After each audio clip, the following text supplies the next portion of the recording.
Hello, all of you vaingloriously wonderful people. June is nearly halfway over, so that means that the automation update for Astroneer is just right around the corner. While we do not yet have an official release date, conversations in the official Astroneer Discord, along with information from the SDS dev streams on Twitch, all tell us that it'll be toward the end of the month. Recently in Discord, Joe mentioned that SES typically tries to time summer updates around the start of the Steam Summer Sale. Last year, that sale began on June 25th, so by the time this video goes live, we will most likely be less than 2 weeks away from the automation update. Joe has hosted several Twitch streams since my last dev debrief update video, though each one has not had enough information on their own to create a video covering each stream. So I've waited a few weeks until today when I actually have a little bit more to talk about. Up first is the Autoarm. We've already seen this little guy in action before, but in case you missed it, the Autoarm is a tier 2 object that can move around resource nuggets. It has an input and an output side to control the direction it is moving those resources, and it includes a filter slot so that you can limit an Autoarm to picking up only a specific resource.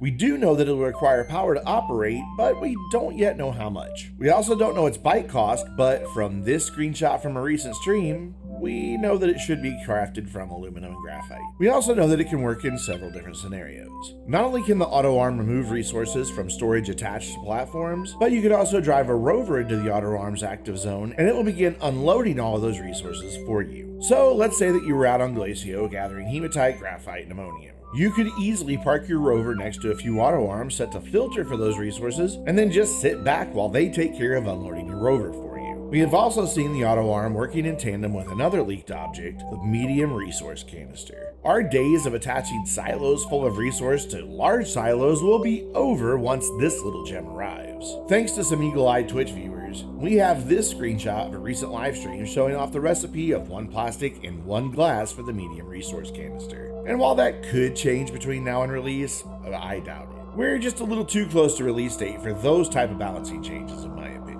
The resource canister functions much like the current medium soil canister. You can toggle it between deposit and withdrawal states, allowing you to either store a resource nugget in the canister or remove one from it. Each medium resource canister can hold 32 nuggets of a given resource, but you cannot mix and match resources in one canister.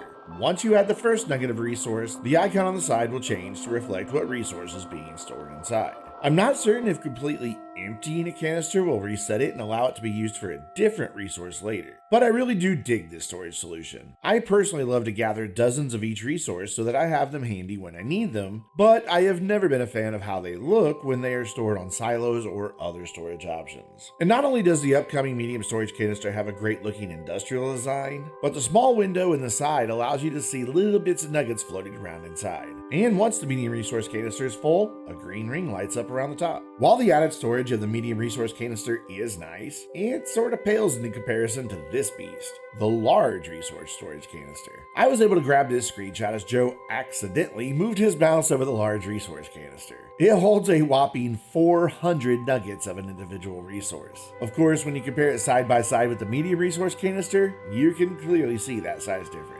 While we do know that the medium variant is a tier 2 object, we do not yet know if the large is tier 3 or tier 4. My guess is that it's a tier 3, but that is purely a guess based on seeing them in a shot together. Either way, the large resource canister is going to allow you to store a massive amount of resources in a fairly small space compared to what 400 resource nuggets would occupy today. And you know what? We're going to need that storage space because the latest item to be detailed is the Auto Extractor. Previous dev streams have talked a bit about this, but Joe, along with Ness and Ant, finally went into some details about this one. Someone managed to capture this screenshot showing that it is crafted from 2 steel, 1 tungsten carbide, and 1 rubber. And based on Joe's playtime with it, we also know that it'll require 8 units per second of power to keep this monster running at full speed. And just listen to the amazing noise that this thing makes.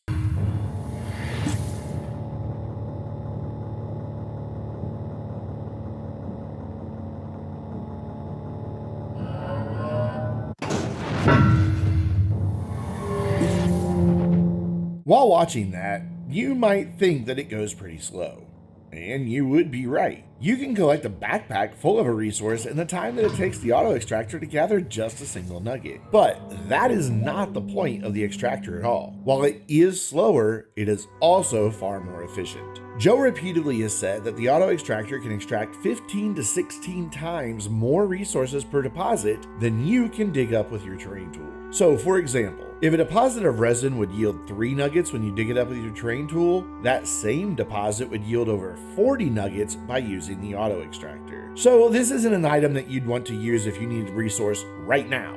Instead, it's something you set up, attach a medium resource canister to, and then leave it run while you go about other tasks. Come back around 45 minutes later and you'll have a resource canister full of a resource. And we've also learned a few other details about the Auto Extractor. First, the colored bars on the upright columns indicate the quantity of resources remaining within the range of the Auto Extractor. Not only will this help you identify when the resource deposit is nearly depleted, it can also help you find the optimum placement to start extracting the most resources. And its range is a lot bigger than I expected. Joe walked a short distance away, which was roughly the equivalent of the maximum distance you can get between 2 tethers. And he did that just to illustrate the Auto Extractor's range.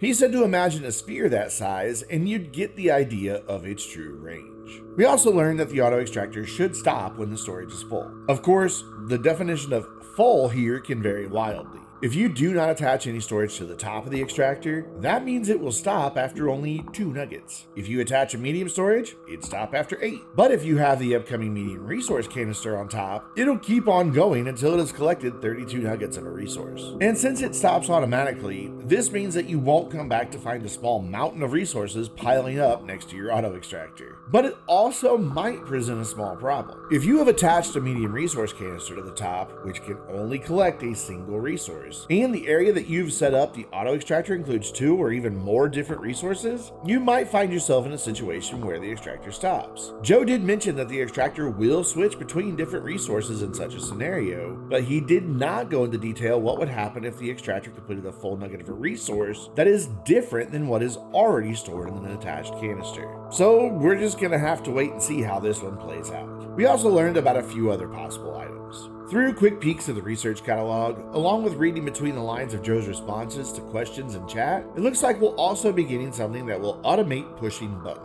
My best guess is that this will be something that can handle a task like pushing the start button on a chemistry lab or a soil centrifuge.